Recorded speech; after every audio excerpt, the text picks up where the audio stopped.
नमस्कार। कलाम एकेडमी के online platform पर आपका स्वागत है। दोस्तों, हमारी जो क्लास चल रही थी पिछली क्लास में हम सर्वनाम शब्दों के रूप में चर्चा की थी। सर्वनाम शब्द जो हैं, शब्द रूप के टॉपिक में संज्ञा शब्द और सर्वनाम शब्द आपके सिलेबस में जो दे रखे हैं, तो पिछली क्लास में हमने सर्वनाम शब्दों के विषय में चर्चा की थी। और उन सर्वनाम शब्दों में तद शब्द, एतद शब्द, यद शब्द, किम शब्द, सर्व शब्द, इदम शब्द, ये जो सर्वनाम शब्द थे उनके विषय में हम पढ़ चुके हैं। आज हमारी ये जो क्लास है, इस क्लास में हम अस्मद सर्वनाम शब्द, युष्मद सर्वनाम शब्द जो हैं, साथ ही भवत सर्वनाम शब्द जो है उनकी चर्चा करेंगे।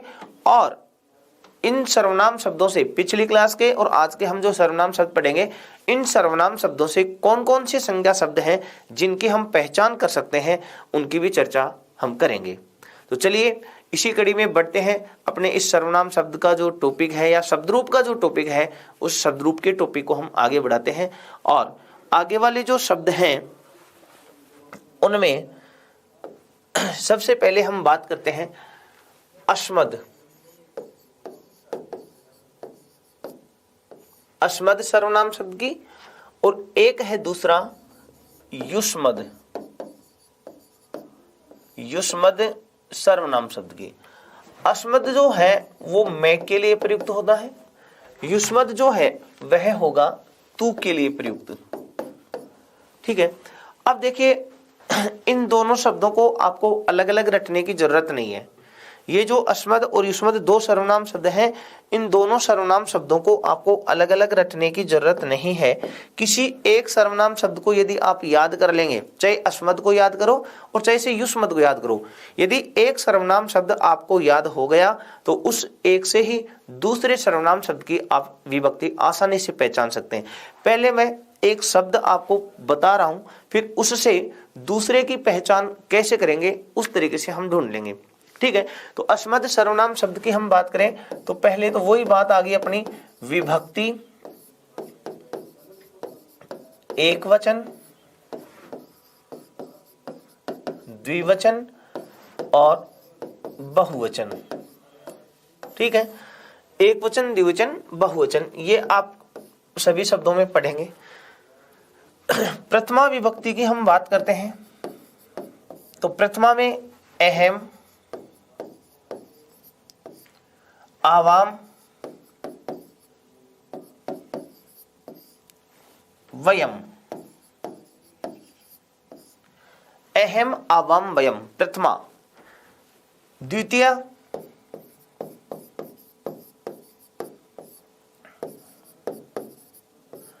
माम, आवाम,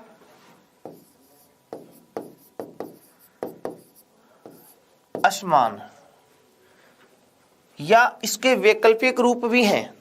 द्वितीय के वैकल्पिक रूप मा, नौ, न है, ऐसे भी आप कह सकते हैं। फिर तृतीय में मया, आवाभ्याम और अस्माभि। चतुर्थी में बात करेंगे मह्यम, आवाभ्याम और अस्मभ्यम। इसका वैकल्पिक रूप में नौ और न है। फिर पंचमी में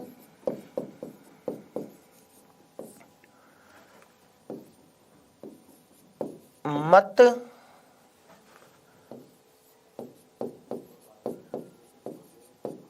अवभ्याम और अस्मत्। फिर षष्ठी, षष्ठी में आप कहेंगे मम, आवयो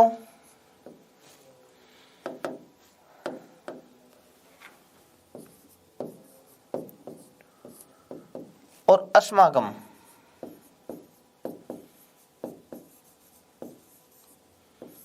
मम आवयो अस्माकम। फिर सप्तमी की हम बात करें, सप्तमी विभक्ति, तो सप्तमी में आप ऐसे कहेंगे मयि आवयो और अस्मासु। यह षष्ठी विभक्ति जो है, इस षष्ठी विभक्ति के भी वैकल्पिक रूप बनते हैं में, नव और यहां न है। तो द्वितीय, चतुर्थी और षष्ठी में अस्मद में वैकल्पिक रूप बनते हैं, मतलब दो दो रूप। द्वितीय में तो मानव न है और षष्ठी, चतुर्थी और षष्ठी में मैं नव न है, इस रूप में। तो ये आपके हो गए अस्मद शब्द। अब युष्मद शब्द की हम चर्चा करें, युष्मद शब्द की चर्चा करेंगे तो युष्मद शब्द में होगा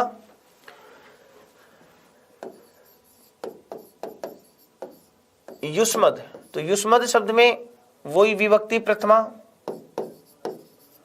त्वम, युवाम, यूयम, त्वाम, युवाम, युष्मान, या फिर त्वा, वाम और वह। ये वैकल्पिक रूप है।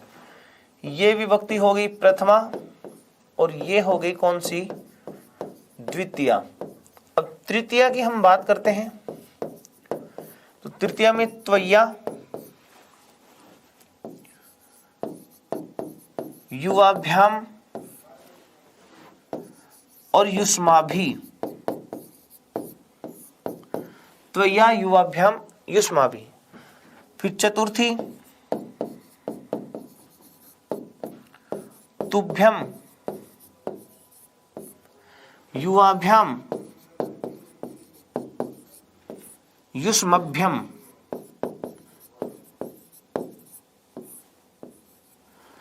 इसी प्रकार ते, वाम और है, ये वैकल्पिक रूप है। पंचमी, पंचमी में त्वत, युवाभ्याम,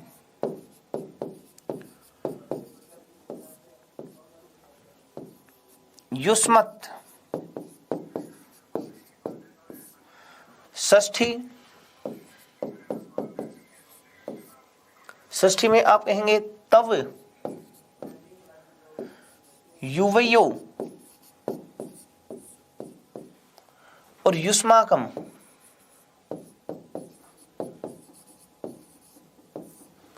ठीक है, इसका भी वैकल्पिक रूप ते, वाम और वह। और सप्तमी विभक्ति की हम बात करें तो सप्तमी में होगा त्वयि, युवयो और युष्मासु। ये युष्मद शब्द हो गया। अब मैं कह रहा था एक से दूसरे को कैसे पहचाने, तो एक से दूसरे को पहचानने का तरीका, एक से दूसरे को पहचानने का तरीका देखें। ये शब्द है अपने पास अस्मद, तो ये है कौन सा, युष्मद। अब ट्रिक सुन लो एक से दूसरे को पहचानने के लिए। देखिए ऐसा तरीका याद निकालें, अस्मद में जो शब्द मैं से शुरू हो रहा है, युष्मद में उस शब्द को आप त्व से शुरू कर दो। अभी ढूंढेंगे उदाहरण। एक तरीका हो गया, अस्मद में जहां पर आ रहा है, युष्मद में वहां पर आप यू लिख दो। दो तरीका। तीसरा, अस्मद में तो क्या आ रहा है, अस्म, तो युष्मद में वहां आप लिख दो क्या, युष्म। इन शब्दों से आप अपने ट्रिक से उत्तर निकाल सकते हैं। रही बात प्रथमा विभक्ति की, प्रथमा विभक्ति आपको एक एक अलग से याद रख लें, अहम, आवाम, वयम, अस्मद और त्वम, युवाम, यूयम, युष्मद। प्रथमा विभक्ति तो सबको अपन कक्षा 6 से ही पढ़ते आ रहे हैं। तो प्रथमा विभक्ति तो है अस्मद की अहम, आवाम, वयम और युष्मद की त्वम, युवाम, यूयम। तो ये प्रथमा वाले याद रख लो। बाकी के आगे के शब्द रूपों में विभक्तियां पहचानने के लिए कोई सा एक शब्द जो है उससे दूसरे वाले की हम पहचान कर लेंगे। अब देखो कैसे, मैं एक उदाहरण से, अभी देखो अपन ने जो शब्द रूप लिखे थे उनमें चलो, यहां देखिए माम, तो मैं से है ना, तो वहां युष्मद में क्या मिलता है, युष्मद में त्वाम, युष्मद में देखो क्या है, त्वाम। तो इस तरीके से आप ऐसे करें। मैं यहीं पर उदाहरण बता देता हूं। अपन ये अस्मद के कुछ रूप ले रहे हैं और ये युष्मद के कुछ रूप हैं। अब एक दो एग्जाम्पल लेते हैं। जैसे मान लीजिए मैंने लिख दिया माम, तो यहां बना दो त्वाम, यहां हो गया मया, ठीक है, यहां कर दोगे त्वया। ऐसे आपने कहा मत, तो यहां कह दो त्वत। समझ में आया कुछ? जैसे मैंने कहा ये अस्मद है और तो ये हो गया क्या, युष्मद। आपने कहा आवाम, अब आ को हटाना है और आ की जगह क्या लिखना है, यू, तो युवाम। जैसे कहा आवाभ्याम, यहां आ की जगह यू कर दो, यू वाभ्याम। ऐसे तो क्या कह रहा था, क्या समझा रहा था मैं ये समझा रहा था कि जहां मैं है वहां त्वय कर दो, जहां आ आए वहां यू कर दो, जहां अस्म लिखा है वहां युष्म। अस्म वाले उदाहरण देख लो। जैसे अपन ने ऐसे लिख दिया असमान, तो इधर लिख दो युष्मान। यहां आपने लिख दिया अस्माभि, यहां लिख दो युष्माभि। समझ में आ रहे हो ना? तो इस तरीके से ट्रिक से आप अस्मद से युष्मद शब्द बना भी सकते हैं। तो एक शब्द से दूसरा शब्द हो गया, तो आप इस तरीके से अस्मद से युष्मद शब्द बना लेंगे। क्लियर? उसके बाद आगे चलते हैं। ये तो अस्मद युष्मद की बात हुई। अब अपने पास शब्द है भवत सर्वनाम शब्द। भवत, जिसको हिंदी में हम नाम दें आप, भवत सर्वनाम शब्द। अब यदि भवत सर्वनाम शब्द की बात करते हैं तो यहां देखिए हलंत वाला शब्द भवत सर्वनाम शब्द है। इस भवत सर्वनाम शब्द से आप संज्ञा शब्दों को भी याद कर सकते हैं, उनकी भी विभक्तियां पहचान सकते हैं। वो अभी तरीका ढूंढेंगे। सबसे पहले हम बात करते हैं भवत की। मैंने कहा था अस्मद और युष्मद सर्वनाम शब्द हैं जो तीनों लिंगों में समान रूप से ही प्रयुक्त होंगे, चाहे आप पुल्लिंग में लिखें, चाहे स्त्रीलिंग में लिखें, चाहे से नपुंसक लिंग में लिखें। अस्मद और युष्मद के अलावा जो शेष सर्वनाम शब्द हैं वो तीनों लिंगों में अलग अलग रूप से प्रयुक्त होते हैं। तो यहाँ पर आप देखेंगे भवत अस्मद युष्मद में से नहीं है, इसका मतलब इसके रूप तीनों लिंगों में अलग अलग रूप से चलेंगे। तो अब हम बात करते हैं सबसे पहले भवत का पुल्लिंग। भवत सर्वनाम शब्द है वह पुल्लिंग में। अब पुल्लिंग में इसके रूप जो हैं वो किस रूप में चलेंगे, तो पुल्लिंग में लिखेंगे तो इस रूप में आएगा विभक्ति,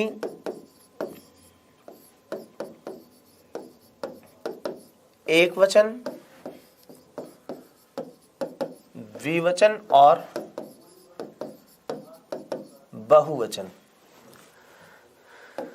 विभक्ति की चर्चा करें तो वही प्रथमा से सप्तमी तक, प्रथमा,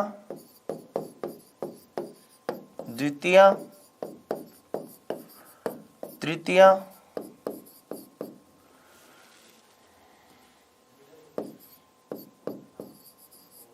चतुर्थी, पंचमी, षष्ठी और सप्तमी। अब पुल्लिंग में रूप भगवत का, भवत जो शब्द है भवान, उसके बाद भवन्तौ और भवन्तः। एक बात ध्यान से सुनना, सत्रि प्रत्ययान्त शब्द जो हैं, सत्रि प्रत्ययान्त शब्द हैं वो पुल्लिंग में इसकी तरह ही लिखे जाएंगे।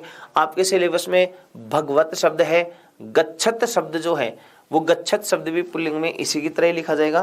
तो संज्ञा शब्द है जो गच्छत की आप बात करें, भगवत शब्द है वो इन्हीं की तरह प्रयुक्त होंगे, उनकी भी चर्चा कर लेंगे। मतुप प्रत्ययान्त शब्द हैं वो इनकी तरह प्रयुक्त होंगे पुल्लिंग में, क्षत्रिय प्रत्ययान्त शब्द हैं वो इनकी तरह प्रयुक्त होंगे पुल्लिंग में। तो इस तरीके से आप वहां उन शब्दों की विभक्तियां भी यहां से पहचान सकते हैं। तो चलिए अगला एक बात, कत्वतु प्रत्यय, ये भी सुन लो। तो क्षत्रिय प्रत्यय हो गया, मतुप प्रत्यय हो गया, कत्वतु प्रत्यय हो गया। कत्वतु प्रत्ययान्त शब्द भी पुल्लिंग में भवत की तरह ही प्रयुक्त होते हैं। जैसे आप कहते हैं ना पठितवान, तो भवान इसी की तरह रूप चलता है। तो अब द्वितीय विभक्ति की हम बात करते हैं। भवन्तम, भवन्तौ, भवतः, भवता, भवद्भ्याम,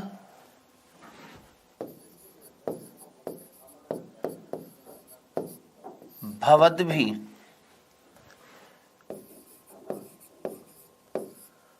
भवते,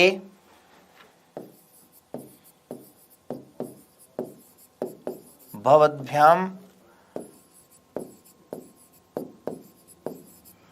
भवद्भ्यः,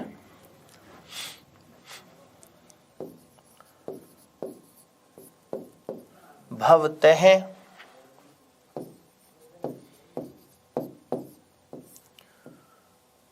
अच्छा पंचमी की लिख रहे हैं अपन। पंचमी में भवतः, भवद्भ्याम और भवद्भ्यः, ये पंचमी होगी। षष्ठी में चलते हैं। षष्ठी में भवतः, भवतोः, भवताम। सप्तमी में भवती,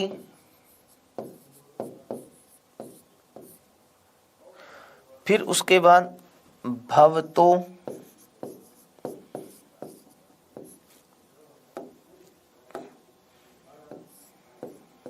और भवत्सु।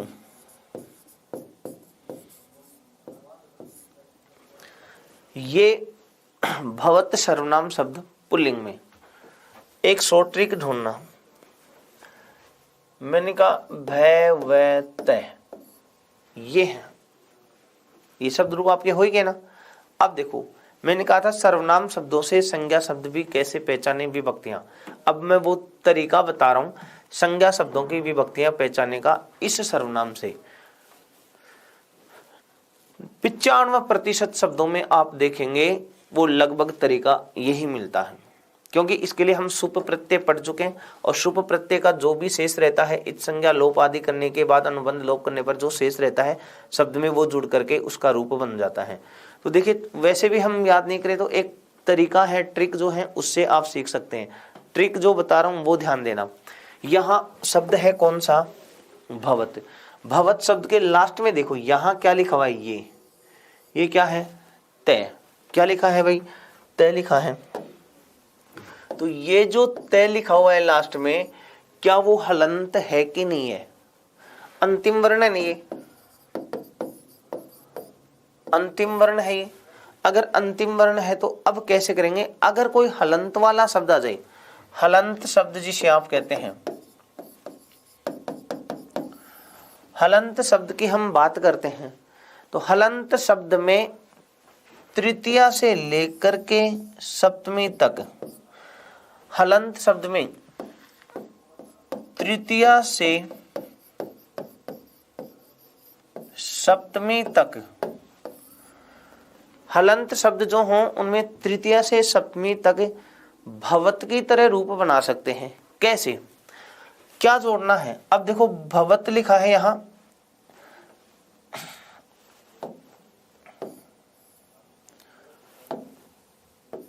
तृतीया से, यहां शब्द लिखा है भवता, इसका मतलब ते में क्या जोड़ दिया, आ।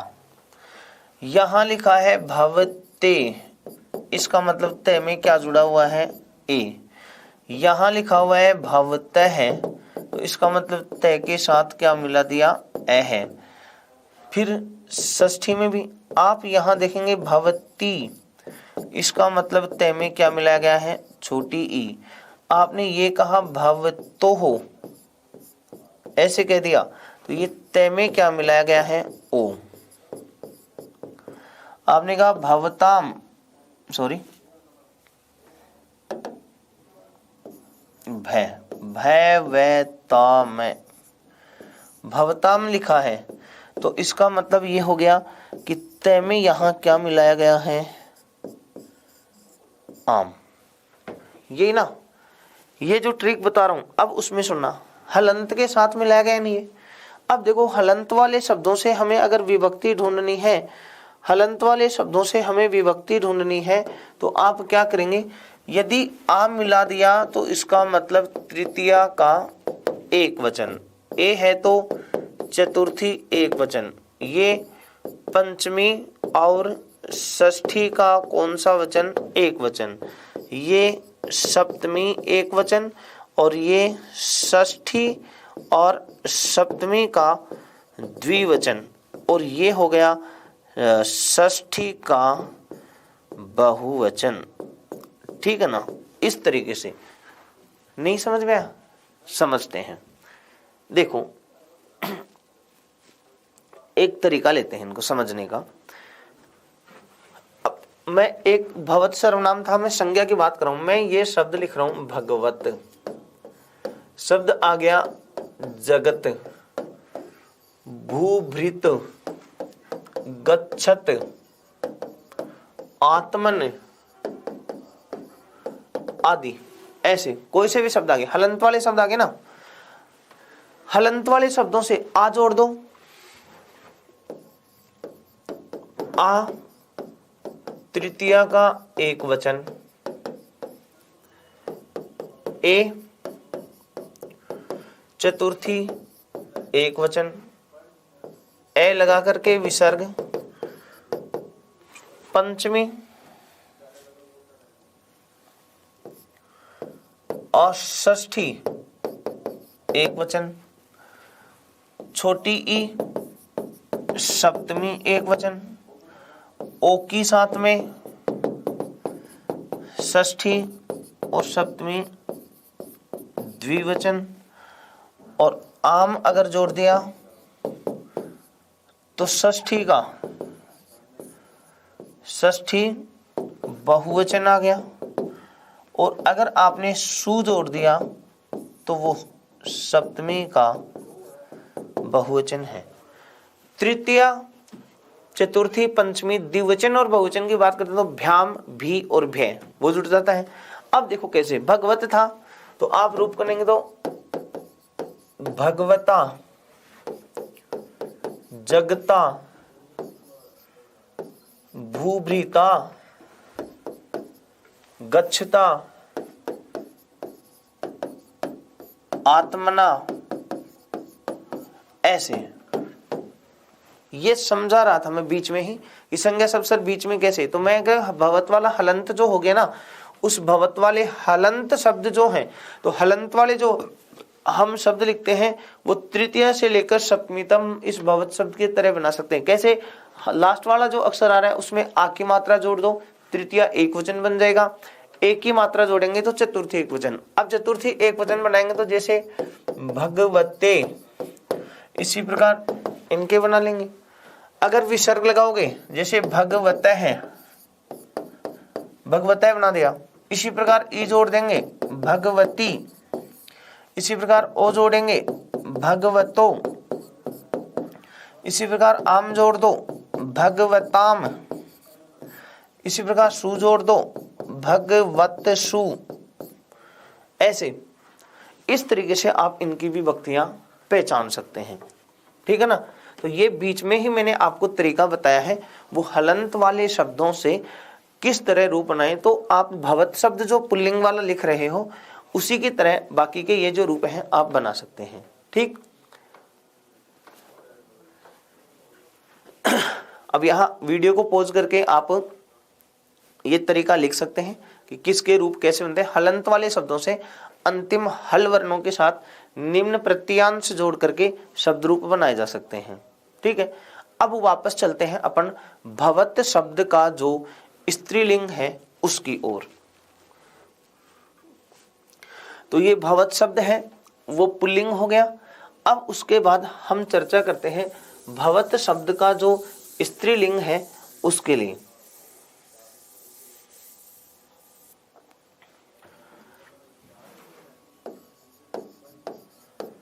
भवत, आप, स्त्रीलिंग।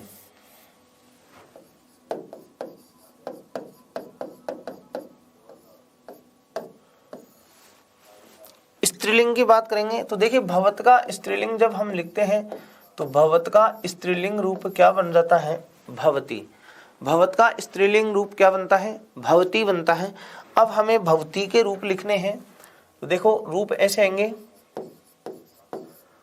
भवती, वही विभक्ति और वचन तो आ जाएंगे, एक वचन, द्विवचन, बहुवचन, प्रथमा से सप्तमी तक। भवती, भवत्यौ, भवत्यः, भवतीम, भवत्यौ, भवतीः,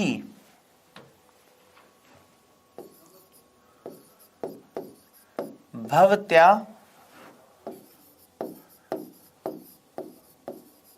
भवतीभ्याम,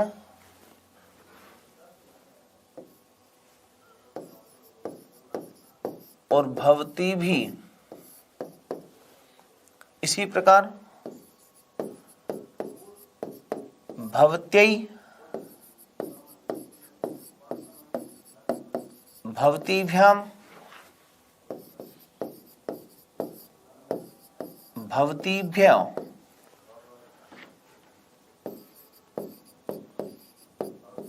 भवत्याः, सेम टू सेम, भवतीभ्याम और भवतीभ्य। षष्ठी में आप करेंगे तो भवत्याः, सेम टू सेम रूप आ जाएगा, भवत्याः।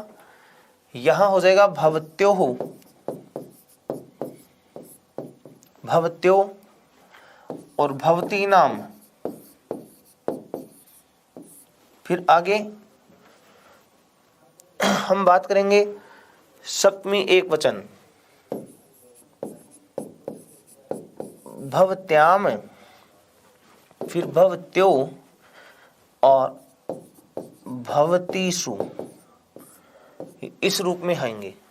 ठीक है, अब ये तो विभक्ति जो है प्रथमा, द्वितीया, तृतीया, चतुर्थी, पंचमी, षष्ठी और सप्तमी, इस तरीके से आप कर लेंगे। अब यहां पर जो पुल्लिंग वाला शब्द लिखा था ना, भवत वाला, उससे तो हलंत वाले संज्ञा शब्दों की हमने बात करी थी। अब इस भवत स्त्रीलिंग से कौन से संज्ञा शब्द चल सकते हैं तो सुनाओ। जैसे दीर्घ इकारांत शब्द है नदी, नदी शब्द है। अब नदी शब्द आपके सिलेबस में दे रखा है, फर्स्ट ग्रेड सेकंड ग्रेड दोनों में ही।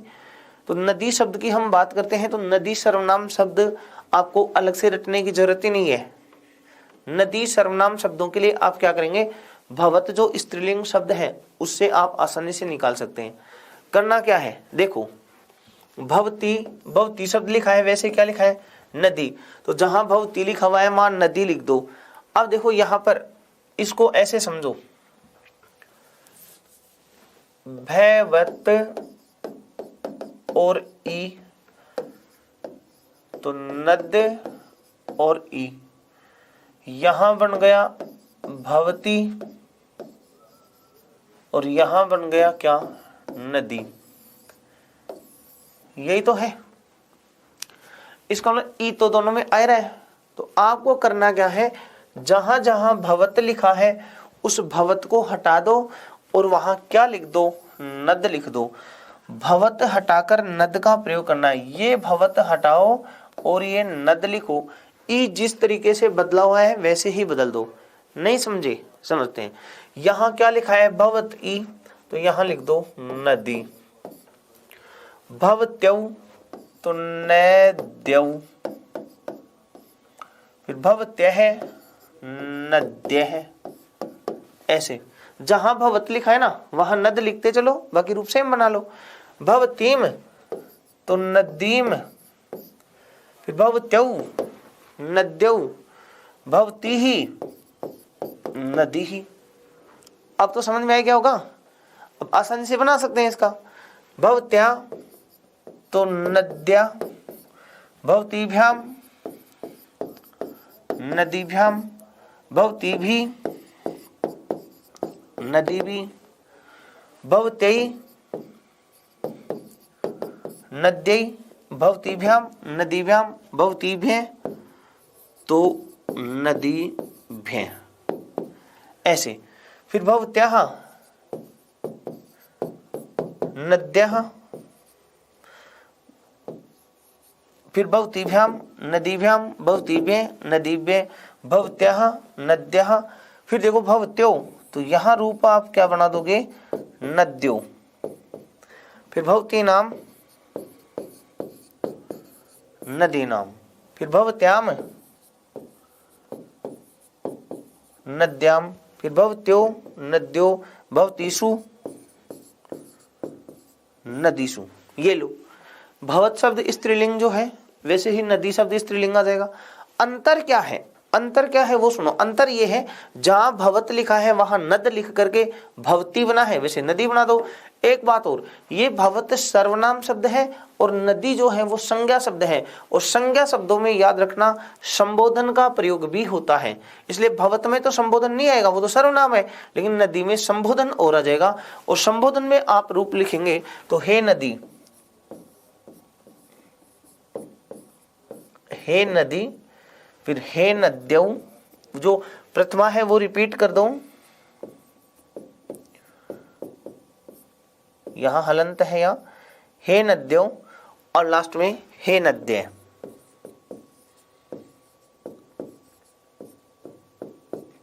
ऐसे ये संबोधन आ गया। तो इस तरीके से भवती से स्त्रीलिंग नदी शब्द आप आसानी से बना सकते हैं। ठीक है, अब अपन ने ये ढूंढा, ये भवत शब्द पुल्लिंग है और वो भवत शब्द स्त्रीलिंग। नपुंसक लिंग की हम बात करें,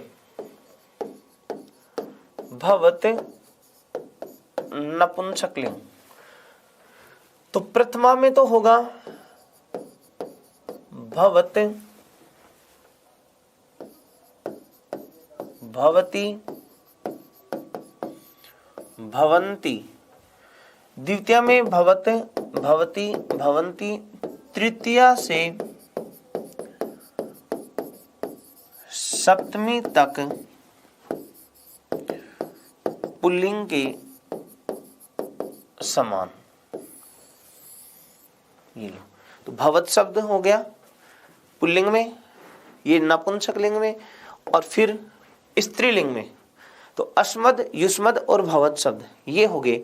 ये अपन ने चर्चा की थी। मैंने क्लास के स्टार्ट में आपको ये कहा था कि संज्ञा शब्दों से, सर्वनाम शब्दों से संज्ञा शब्द कैसे पहचाने। तो देखिए, इसके लिए मैंने आपको ये बताया कि भवत शब्द जो पुल्लिंग है, सुनना ध्यान से सुनना और इसको गौर करना इस बात को कि भवत शब्द जो पुल्लिंग है, उस भवत शब्द पुल्लिंग से मतुप प्रत्यांत शब्द जो भी होंगे वो पुल्लिंग के चल जाएंगे। कत्वतु प्रत्यांत शब्द हैं वो पुल्लिंग के होंगे। क्षत्रिय प्रत्यांत शब्द हैं वो पुल्लिंग के हो जाएंगे भवत से। नपुंसक लिंग के हैं भवत नपुंसक लिंग, तो मतुप प्रत्यांत शब्द नपुंसक लिंग, कत्वतु प्रत्यांत शब्द नपुंसक लिंग, क्षत्रिय प्रत्यांत शब्द नपुंसक लिंग है वो भवत शब्द नपुंसक लिंग है उसकी तरह। फिर उसके बाद भवत शब्द स्त्रीलिंग जो है उसके लिए इकारांत स्त्रीलिंग शब्द जैसे नदी है उसकी तरह प्रयुक्त हो जाएंगे। कत्वतु प्रत्यांत शब्द स्त्रीलिंग के होंगे वो भवत स्त्रीलिंग की तरह। मतुप प्रत्यांत स्त्रीलिंग जो है वो भवत स्त्रीलिंग की तरह। क्षत्रिय प्रत्यांत स्त्रीलिंग है वो भवत स्त्रीलिंग की तरह। इस प्रकार से आप रूप चलेंगे। स्त्री प्रत्यय है आपके ङीप प्रत्यय, तो स्त्री प्रत्यांत शब्द जो होंगे, यहीं पर प्रत्यांत शब्द वो आपके भवत की तरह, स्त्रीलिंग की तरह प्रयुक्त हो जाएंगे। ये सर्वनाम शब्द। हलंत वाले जो संज्ञा शब्द है वो भवत का पुल्लिंग जो है उसका तृतीय से सप्तमी तक जो है वो उसकी तरह प्रयुक्त कर दो। ठीक है, इस तरीके से आप संज्ञा शब्दों को पहचानेंगे। और जो संज्ञा शब्द हैं अब उनकी चर्चा हम करते हैं। जैसे संज्ञा शब्दों की अब हम बात कर लेते हैं। संज्ञा शब्द, संज्ञा शब्दों को नदी आदि जो हम पढ़े थे अब उनको अलग से कर लेते हैं। संज्ञा शब्दों को आप किस नाम से पुकारते हैं, पहले तो वो बात। संज्ञा शब्दों में याद रखें, देखो एक तो तरीका ये, कार जो है ना, कार का मतलब यहां पर किससे है, वर्ण से है। जैसे मैंने ऐसे कह दिया ए कार, इसका मतलब ए वर्ण। मैंने कहा तय कार, इसका मतलब तय वर्ण। इसी प्रकार आकार, इसका मतलब आवर्ण। ईकार, ई वर्ण। समझ में आ गया होगा। जो भी अक्षर आ रहा है सकार का आवरण, जैसे मान लो मैंने ये कह दिया सकार, तो आप क्या कहोगे, सही है सवर्ण, सवर्ण। अब तो समझ में आ गया होगा।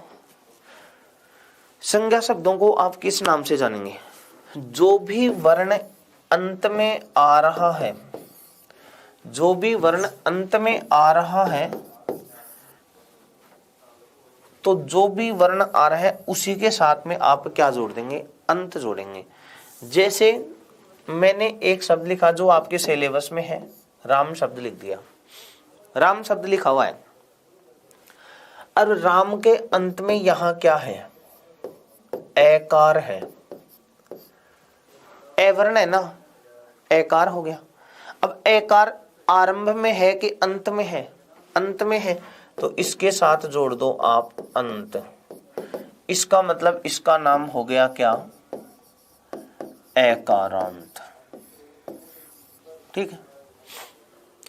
अब जैसे मैं दूसरा शब्द रमा, तो रमा के अंत में क्या है, आ, तो आ के साथ जोड़ दो कार और कार के साथ जोड़ दो अंत, तो क्या बन गया, आकारांत। अब मैं आपके सामने शब्द लिख रहा हूं हरि, तो इसको आप कहेंगे इकारांत। गुरु, तो उसका नाम हो गया उकारांत। मति, इसको दे दो इकारांत। वधु, तो इसको कह दो उकारांत। इसी प्रकार जैसे पितृ, ऋकारांत। इसी प्रकार जैसे मातृ, तो आप इसको क्या नाम देंगे, ऋकारांत। मैं ये शब्द लिख रहा हूं आपके सामने आत्मन, तो आप इसको कहेंगे, न आ गया ना इस बार, न आ रहा है तो आप इसको नाम दो नकारांत। मैं शब्द लिख रहा हूं मनस, तो इसको क्या नाम दोगे, सकारांत। ऐसे कहेंगे। तो संज्ञा शब्दों में जिस शब्द के अंत में जो भी वर्ण आ रहा है, कोई ऐसा शब्द है इसके अंत में आप ये ढूंढो कौन सा वर्ण आ रहा है, उसी वर्ण के नाम से आप उस शब्द को बोलेंगे। ये तो रही बात इसकी। हाँ, अगर अच स्वर आ रहा है तो उसको अजंत कह देते हैं, व्यंजन आ रहा है तो उसको हलंत कहते हैं, तो वो तो मूल नाम है अजंत शब्द, हलंत शब्द। लेकिन अजंत में भी कौन सा अजंत है, आकारांत है कि अकारांत है कि ईकारांत है कि उकारांत है कि एकारांत है कि ओकारांत है, ऐसे ऋकारांत है, क्या है। तो जो सीधा सीधा आप याद रखें, जो भी वर्ण आ रहा है, चाहे वो स्वर वर्ण आया हो, चाहे वो हल वर्ण आया हो, व्यंजन वर्ण आया हो, उसी के साथ कारांत जोड़ करके आप उस शब्द का नाम बोलेंगे। एक बात। फिर आगे दूसरी बात क्या, दूसरी ये शब्द जो है, संज्ञा शब्द की हम बात करें, ये इन संज्ञा शब्दों के वो तीनों लिंगों में आते हैं, तो आप कौन सा शब्द कौन से लिंग का है, कौन सा शब्द कौन से लिंग का है उसके आधार पर भी आप उसका नाम बोलेंगे। कैसे? जैसे मैंने लिखा राम अकारांत, अकारांत तो है, अब ये पुल्लिंग है, स्त्रीलिंग है कि नपुंसक लिंग है, तो ये पुरुष जाति का बोध करा रहा है, तो आप इसको नाम देंगे अकारांत पुल्लिंग। ठीक इसी प्रकार ये हो गया अकारांत क्या? स्त्रीलिंग, ऐसे आप नाम देंगे। अब ऐसे इसी प्रकार हरि आ गया। अब हरि भी देखो इकारांत है और मति भी इकारांत है, दोनों ही इकारांत है, तो अंतर क्या है? तो अंतर ये है, ये इकारांत पुल्लिंग है तो ये इकारांत स्त्रीलिंग है, ऐसे। ठीक है, तो अकारांत पुल्लिंग, आकारांत स्त्रीलिंग, इकारांत पुल्लिंग, इकारांत स्त्रीलिंग, ऐसे आप इनके नाम देंगे। तो ये तो हुए नाम, कौन से शब्द को हम क्या नाम देते हैं। अब फिर इनके रूपों की बात करते हैं। तो सबसे पहले हम बात करते हैं अकारांत पुल्लिंग शब्द की। राम,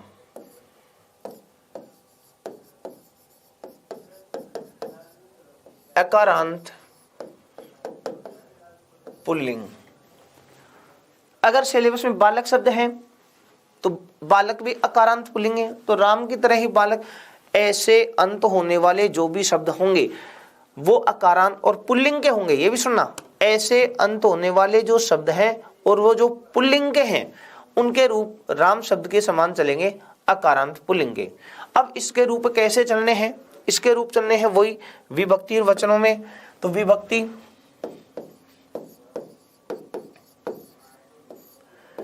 एक वचन,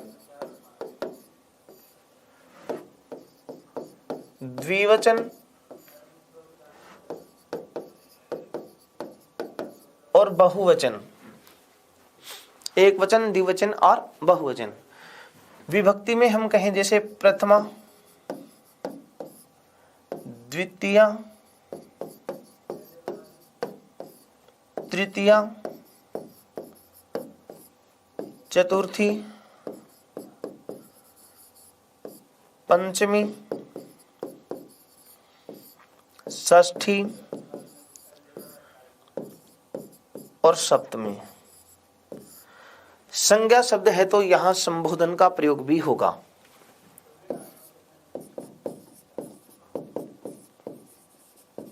संबोधन प्रथमा से लेकर के सप्तमी तक विभक्ति, लास्ट में संबोधन, जो प्रथमा का ही रूप रिपीट हो जाता है।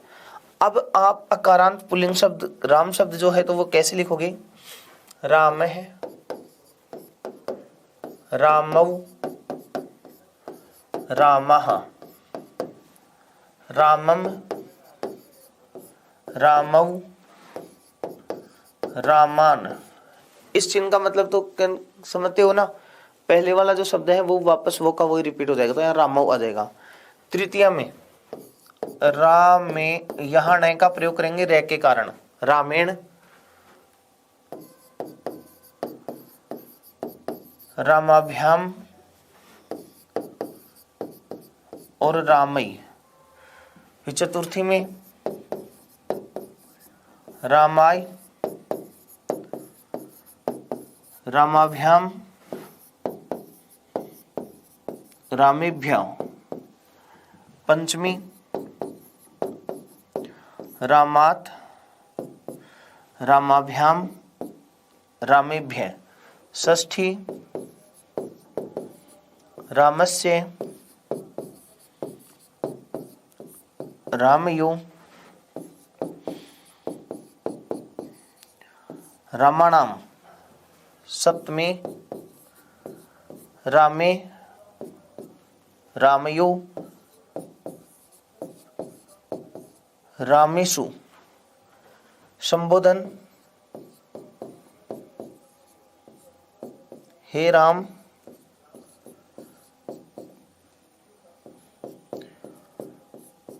हे रामौ,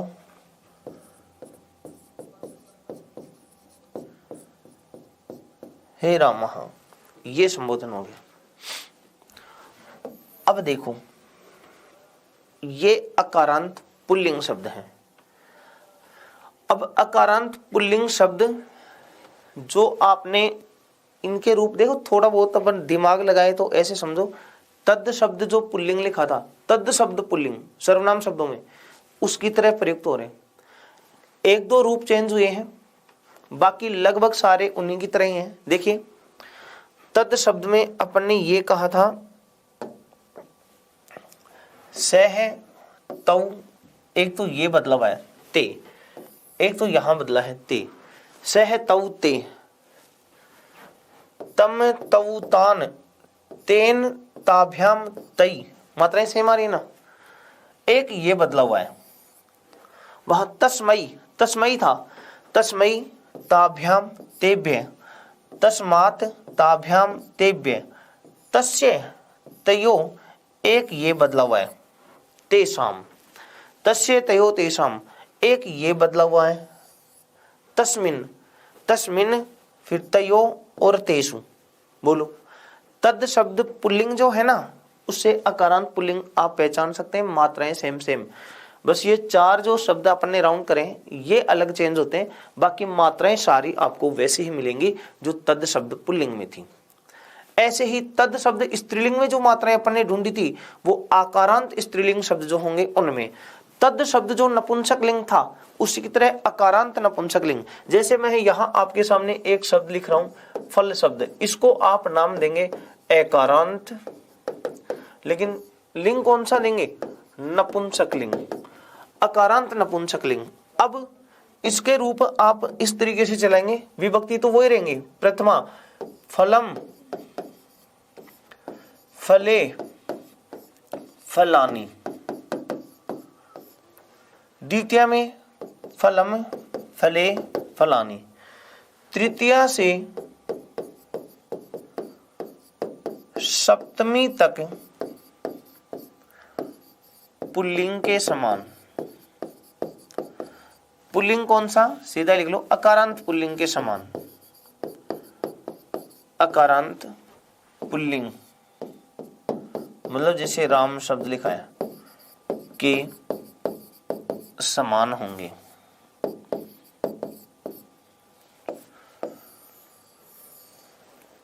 ठीक है ना। ये नपुंसक लिंग में शब्द आप ऐसे लिखेंगे। संज्ञा शब्दों में अकारांत पुल्लिंग हो गया, अकारांत नपुंसक लिंग हो गया। तद शब्द जो पुल्लिंग है उसकी तरह संज्ञा शब्द पुल्लिंग अकारांत, और तद शब्द जो नपुंसक लिंग था उसके समान आप कहें संज्ञा शब्द अकारांत नपुंसक लिंग है, वो प्रयुक्त कर सकते हैं। अब इसी के साथ है आकारांत स्त्रीलिंग। जैसे शब्द है अपने पास लता, लता, इसको आप नाम देंगे आकारांत स्त्रीलिंग। ठीक है ना। अकारांत स्त्रीलिंग इसी के समान लता शब्द जो है वो है आकारांत स्त्रीलिंग। अब इसके रूप चलाने के लिए वही तरीका आपको जो है अकारांत स्त्रीलिंग की बात करें तो इनके रूप तो आप वैसे ही चलाओगे, कैसे? जैसे तद शब्द जो स्त्रीलिंग है उसी के समान। ठीक है।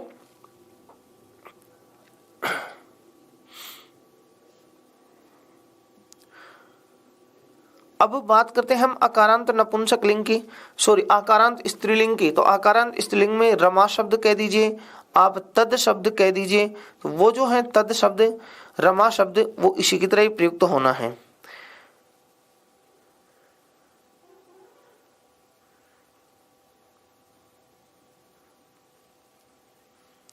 हाँ सही, आपके सिलेबस में लता शब्द दे रखा है, तो चलिए लता शब्द की ही हम बात कर लेते हैं। ये लता शब्द है आकारांत स्त्रीलिंग, या रमा शब्द कहोगे तो भी वही बात है। इसके रूप जो है वो प्रयुक्त होंगे, तो आप वही यहां विभक्ति तो सेम टू सेम कर लेंगे। विभक्ति वही एक वचन, द्विवचन और बहुवचन। एक वचन, द्विवचन और बहुवचन। वही विभक्ति प्रथमा से सप्तमी तक, प्रथमा, द्वितीया, तृतीया, चतुर्थी, पंचमी, षष्ठी, सप्तमी और संबोधन। ठीक है। अब रूप आपको चलाने हैं।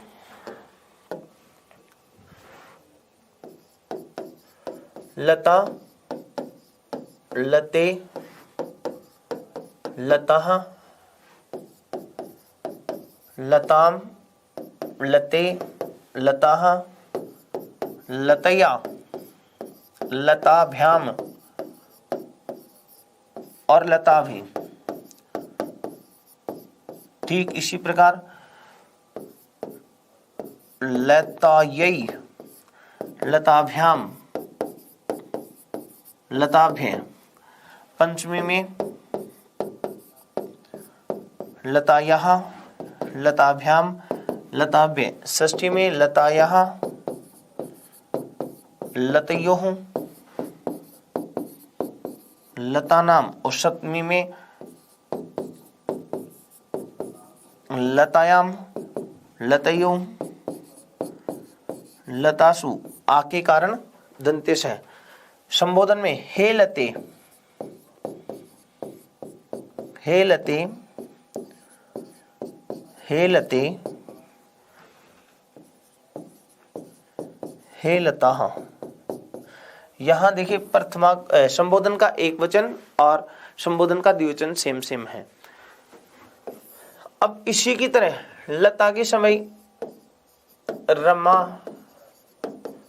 अजा, कक्षा,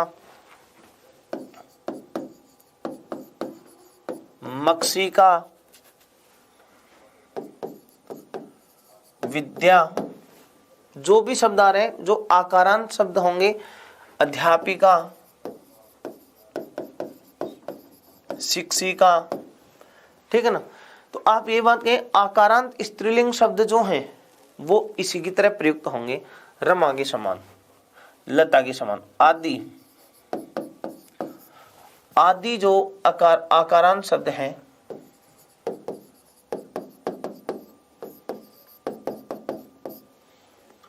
वो लता के समान,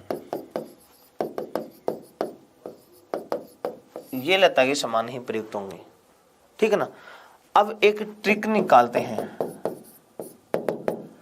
ट्रिक स्त्रीलिंग शब्द की।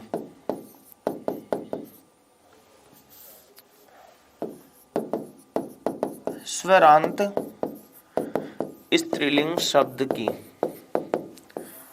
स्वरांत स्त्रीलिंग शब्द की ट्रिक निकालें। कैसे? देखो, या, यई, यहाँ, याम और योह। एक तो इनसे अगर ऐसे शब्द आ जाएं, ठीक है ना, ऐसे शब्द हों तो आप देखो, तृतीया एक वचन, चतुर्थी एक वचन, पंचमी, षष्ठी एक वचन, सप्तमी का एक वचन और षष्ठी और सप्तमी का द्विवचन।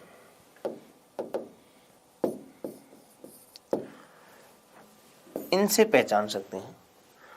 उकारांत शब्द होते हैं तो या की जगह वाह हो जाता है, और इकारांत शब्दों में क्या होता है? या होता है। ये जो स्वरांत शब्द है ना, वो कौन से होते हैं? इकारांत या इकारांत शब्दों में, इनमें आप ढूंढ सकते हैं। साथ ही आकारांत जो शब्द हैं, तो आकारांत शब्दों में भी आप ये ढूंढ सकते हैं। तो आ, ई और ई, ये यहाँ पर स्वरांत, ये तीन वाले ध्यान रखें। आ से अंत हो रहा है, ई से छोटी हो बड़ी हो, इनसे अंत होने वाले शब्दों में आप इनसे ट्रिक लगा करके आप अपना उत्तर निकाल सकते हैं। तो संज्ञा शब्दों में ये हो गया अपना लता आकारांत शब्द। तो अकारांत पुल्लिंग, एकारांत नपुंसकलिंग और आकारांत स्त्रीलिंग शब्दों की चर्चा हमने यहाँ की है। बाकी के जो संज्ञा शब्द हैं उनकी जो चर्चा है हम अपनी जो अगली क्लास होगी उसमें करेंगे। जय हिंद, जय भारत।